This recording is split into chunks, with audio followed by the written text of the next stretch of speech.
जय हिंद दोस्तों आज हम इस वीडियो में पढ़ने वाले हैं मध्य प्रदेश की प्रमुख नदियां। दोस्तों, मध्य प्रदेश की प्रमुख नदियां पढ़ने से पहले हम कुछ सामान्य जानकारी जान लेते हैं नदियों के बारे में। तो दोस्तों, जहां से नदियां निकलती हैं, मतलब जहां से नदियों का जन्म होता है, उस स्थान को कहा जाता है उद्गम। दोस्तों, जैसे ये पहाड़ है, यहां से कोई नदी निकल रही है, तो इस स्थान को कहा जाएगा उद्गम। दोस्तों, जब नदी का उद्गम यह हुआ जहां नदी का समापन होता है। ये नदी निकल के जहां समुद्र में मिलती है, जहां नदी का समापन होता है, तो उस जगह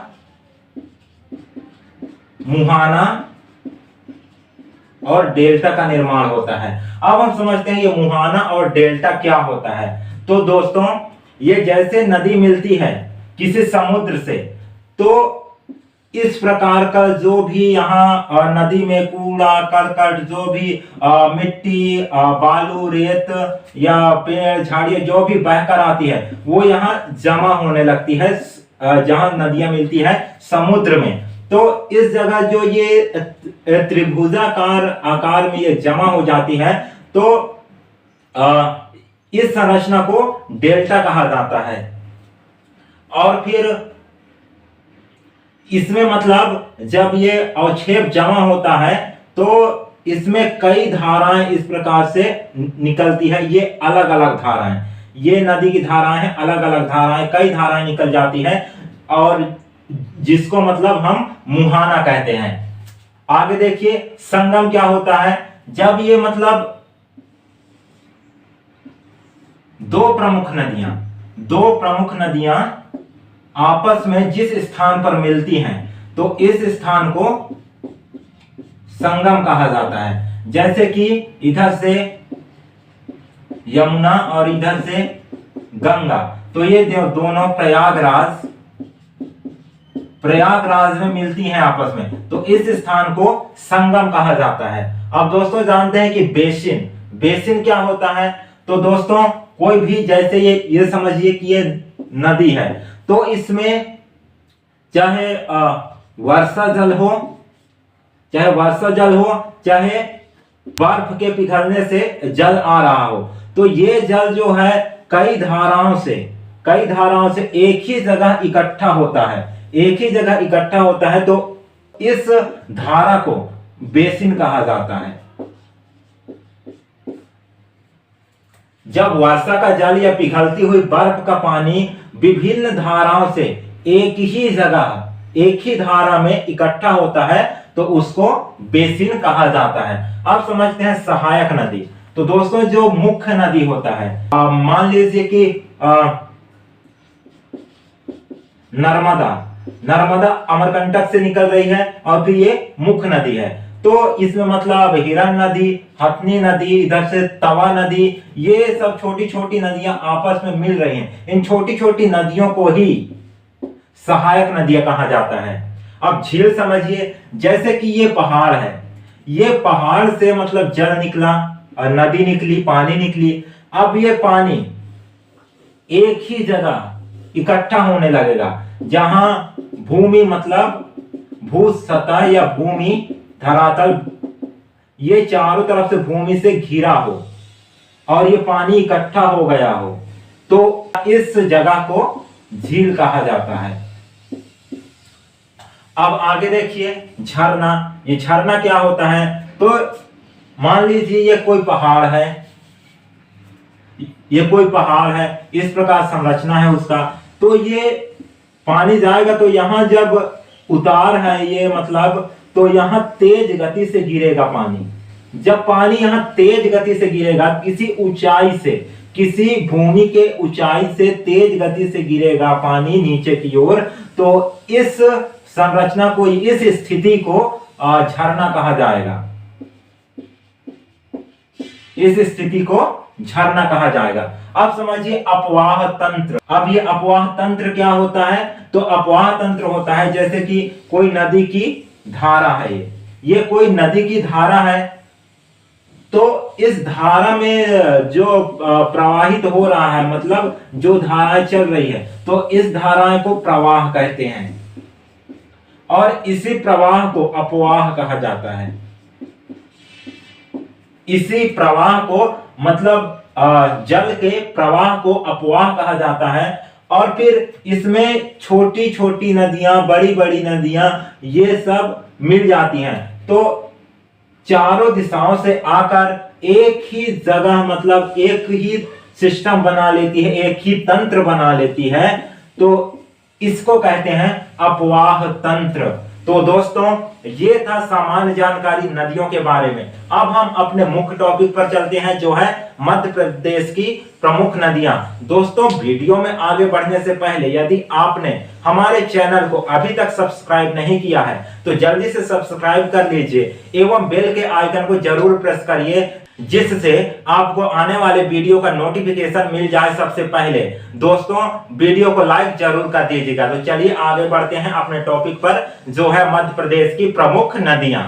दोस्तों, मध्य प्रदेश में बहुत सारे नदियों का उद्गम होता है और ये मध्य प्रदेश में इनका उद्गम तो होता है, जन्म तो होता है, लेकिन ये सभी क्या दूसरे राज्यों में बहकर चली जाती हैं। इसलिए मध्य प्रदेश को नदियों का मायका भी कहा जाता है। दोस्तों, मध्य प्रदेश की इतने सारे नदियों को देखकर आप सोच रहे होंगे कि ये सब नदियों को हम याद कैसे रखेंगे, याद कैसे माइंड में ये सब रहेगा। तो इसको याद करने का बहुत ही सरल ट्रिक है। तो दोस्तों, आप याद करने के लिए इनको दिशा के हिसाब से बांट लीजिए, इन सभी नदियों को। ये हो गया उत्तर, ये हो गया दक्षिण, और ये हो गया पूर्व, और ये हो गया पश्चिम। तो जितने भी दिशा में, चारों दिशाओं में फैले हुए हैं मध्य प्रदेश की नदियां, तो सभी को अलग अलग दिशा में आप लिख सकते हैं। पूर्व में एक ही नदी आपको मिलेगा प्रमुख, वो है जोहिला।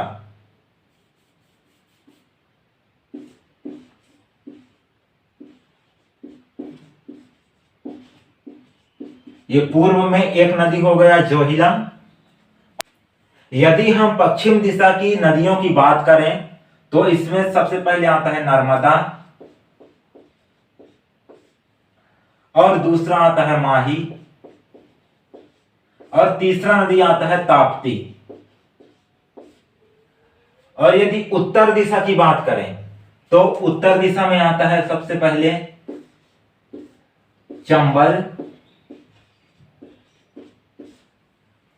और दूसरे नंबर पे बेतवा,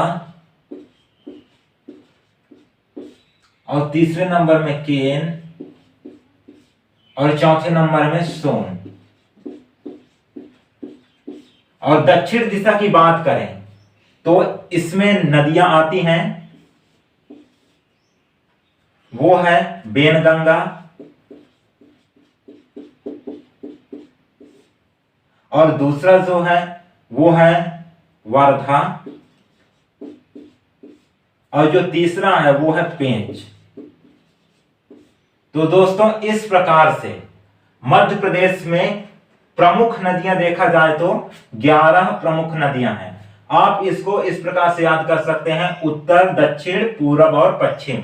उत्तर में देख लीजिए चंबल, बेतवा, केन और सोन नदी, ये चार नदियां उत्तर की ओर बहती हैं, जो प्रमुख नदी है मध्य प्रदेश की। और पूर्व की ओर एक ही नदी है जोहिला, ये मध्य प्रदेश में पूर्व की ओर बहती है। और पश्चिम दिशा में देखें तो नर्मदा, माही और ताप्ती, इधर 3 नदी हैं। और दक्षिण दिशा में देखें तो बेनगंगा, वर्धा और पेंच, इधर 3 नदी। तो आप इस प्रकार से देख सकते हैं कि मध्य प्रदेश में कुल 11 नदी प्रमुख हैं। तो चलिए आप इसको हम मैप में समझते हैं। तो दोस्तों, सबसे पहले हम देखते हैं उत्तर दिशा की नदी। तो उत्तर दिशा में आप देखिए, ये यहां से, यहां ये जाना पाव की पहाड़ी है, इसको डॉक्टर भीमराव अंबेडकर का नगरी भी कहा जाता है।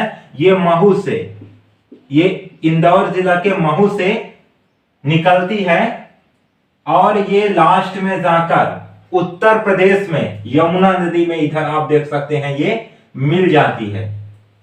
इसकी लंबाई देखा जाए तो इसकी कुल लंबाई है 965 किलोमीटर की दूरी तय करके यहां इंदौर के महू से निकलकर, जाना पाओगी पहाड़ी से निकलकर ये उत्तर प्रदेश में जाकर यमुना नदी से मिल जाती है। दोस्तों अब दूसरा नदी देखते हैं बेतवा। तो ये बेतवा जो है रायसेन जिले से निकलकर, ये विंध्य पर्वत रायसेन से निकलकर बेतवा नदी और इस प्रकार से यूपी में एंट्री करते हुए ये जाकर भी यमुना नदी से मिल जाती है उत्तर प्रदेश में। इसकी यदि कुल लंबाई की बात करें तो 590 किलोमीटर इसकी कुल लंबाई है। अब अगला नदी देखते हैं, वो है केन नदी। तो दोस्तों ये केन नदी पहले से ही केन नदी नहीं रहता है, ये दमोह से निकलती है।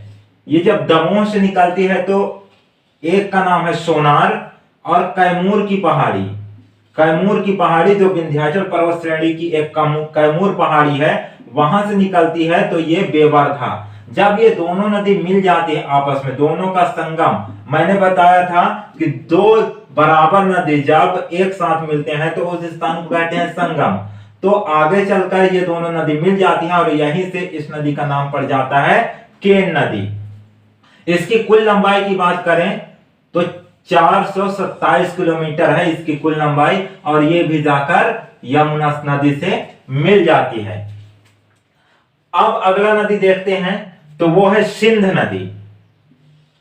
तो ये सिंध नदी है जो विदिशा से निकलती है, विदिशा जिले से निकलती है सिंध नदी और ये शिवपुरी ग्वालियर होते हुए ये भी जाकर यमुना नदी से मिल जाती है।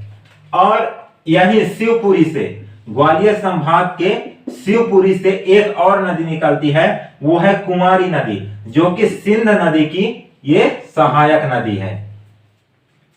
अब दोस्तों देख लेते हैं चंबल नदी की सहायक नदी। तो यहां से इंदौर जिले से ये निकलती है एक नदी जिसका नाम है छिप्रा। तो ये छिप्रा नदी इंदौर से निकलती है और जाके चंबल नदी में मिल जाती है। और एक नदी निकलती है देवास से, ये देवास से निकलती है नदी और आगे जाकर इसका नाम है काली सिंध और ये आगे जाकर चंबल नदी से मिल जाती है। एक और नदी है पार्वती, जो कि सीहोर जिले से निकलती है और आगे जाकर ये चंबल नदी से मिल जाती है। तो यहां आप देख सकते हैं 1 2 3, ये जो 3 है प्रमुख नदी हैं चंबल नदी की सहायक नदी। आगे देखते हैं अब सोन नदी। तो सोन नदी ये अमरकंटक की पहाड़ी से निकलती है। ये देख सकते हैं आप अमरकंटक की पहाड़ी से 3 नदियां निकल रही हैं, एक है सोन नदी, दूसरा है जोहिला नदी और तीसरा है नर्मदा नदी।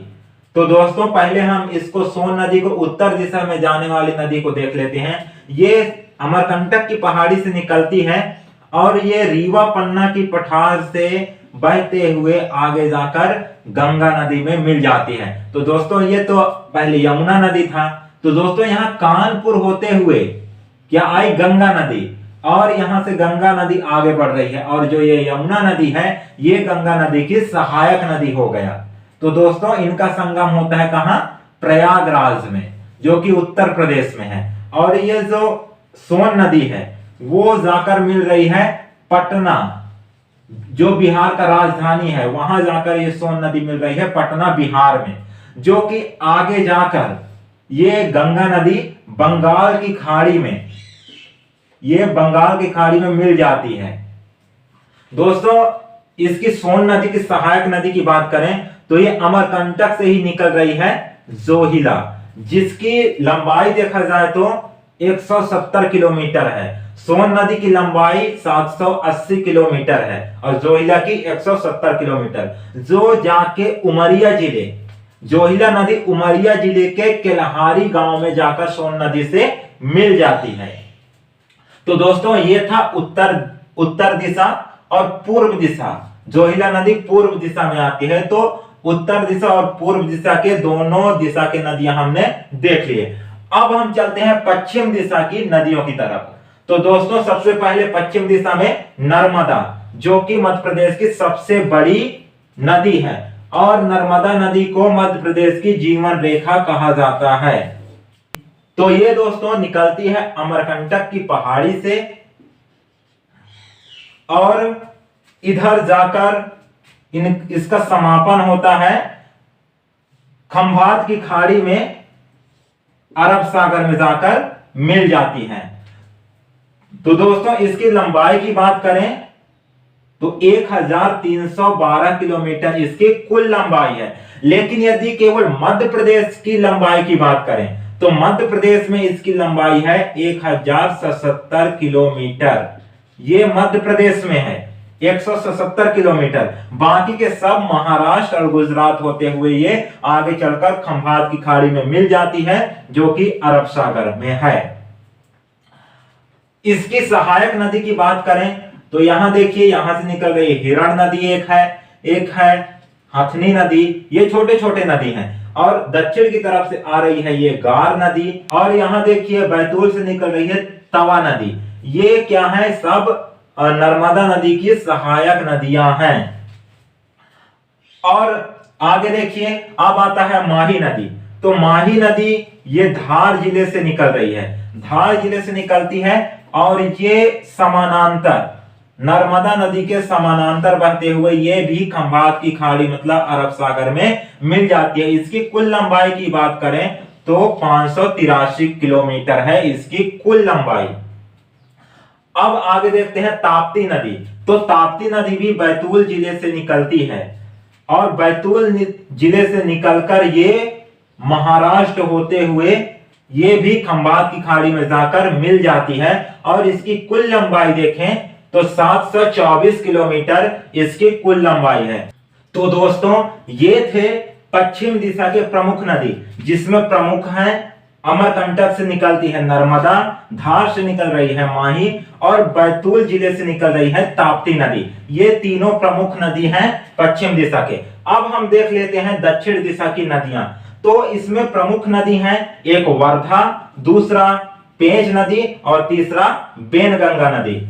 दोस्तों यहां पूरा बोर्ड भर चुका है, इसलिए मैं इसको इधर बता रहा हूं यहां चल के कि ये मतलब किस प्रकार से आगे चल के कौन सी नदी में परिवर्तित हो जाते हैं ये तीनों नदियां।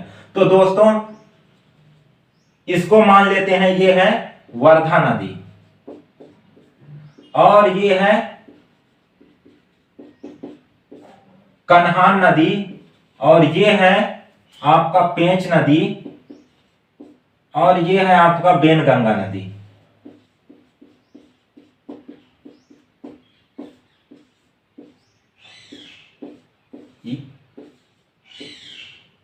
प्रमुख नदी तीन ही है, वर्धा, पेंच और बेनगंगा। ये मतलब सहायक नदी है। तो यहां से निकल रही है सिवनी से, सिवनी जिले से निकल रही है बेनगंगा और आगे चलकर ये पेंच नदी क्या होती है, बेनगंगा से मिल जाती है। इसके बाद ये एक छोटी सी नदी जो कन्नाह नदी है, ये पेंच नदी से जाकर मिल जाती है। तो इस प्रकार से ये बेनगंगा में देखिए पेंच नदी जाकर मिली और इससे पहले कन्नाह नदी और पेंच नदी ये दोनों, ये कन्नाह नदी आ रही थी तो ये पेंच नदी में मिल जाती है और ये पेंच नदी के साथ जाके बेनगंगा में मिल जाती है। अब इधर से देखा जाए तो बैतूल जिले से, ये बैतूल जिले से वर्धा नदी निकलती है और यहां जाकर मिल जाती है महाराष्ट्र में वर्धा और बेनगंगा नदी। तो ये जो आगे बढ़ती है नदी तो इसका नाम हो जाता है प्रणहिता। ये इस नदी का नाम हो जाता है प्रणहिता। जैसे कि यहां देखा आपने सोनार नदी और बेवर्धा नदी जो दमोह और कैमूर से निकल रहे थे वो आगे चलकर केन नदी में परिवर्तित हो गया। तो इसी प्रकार से ये वर्धा और बेनगंगा दोनों नदियां आपस में मिले तो यहां से इसका रूप परिवर्तित हो गया और इस नदी का नाम हो गया प्रणहिता जो कि महाराष्ट्र में है। और इधर से बेनगंगा का सहायक नदी हो गए कन्नाह नदी और फिर पेंच नदी। पहले मतलब पेंच नदी और कन्नाह नदी मिलती है, इसके बाद आगे बढ़ती है कन्नाह नदी के साथ पेंच नदी के साथ कन्नाह नदी और आगे जाकर ये बेनगंगा में मिलती है और बेनगंगा आगे जाकर वर्धा नदी से संगम करती है और उस संगम से जो आगे बढ़ती है नदी वो कहलाता है प्रणहिता नदी। तो दोस्तों ये था मध्य प्रदेश की नदियों की संपूर्ण जानकारी। आपको पूरी तरह से समझ में आ गया होगा। यदि ये सारी जानकारी मध्य प्रदेश की प्रमुख नदियां की आपको समझ में आ गया होगा तो चैनल को जल्दी से सब्सक्राइब कर लीजिए और बेल के आइकन को जरूर प्रेस कीजिए ताकि आपको आने वाली वीडियो का नोटिफिकेशन मिल जाए सबसे पहले और इसी प्रकार से आप मध्य प्रदेश जीके की फुल पढ़ाई कर पाएंगे। तो दोस्तों फिर मिलते हैं नेक्स्ट वीडियो के साथ, तब तक के लिए धन्यवाद। जय हिंद।